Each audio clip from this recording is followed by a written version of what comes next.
மருதமர சத்தியமாவோ ஆறுபடையும் சண்முகா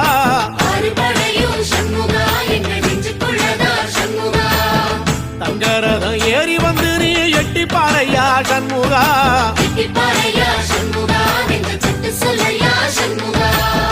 மருதமர சத்தியமாவோ ஆறுபடையும் சண்முகா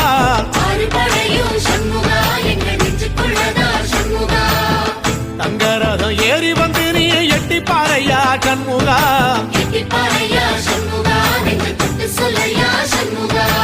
ஆதிசைவன் மேல சத்தியமா அந்த ஆனமுகம் மேல சத்தியமா ஆறுமுகம் மேல சத்தியமா அந்த ஞான பழம் மேல சத்தியமா மொத்த மனசுல மொத்த நரப்புல குடியிருக்கிற சண்முகா அறுபடையோ சண்முகா நெஞ்சுக்குள்ளதா சண்முகா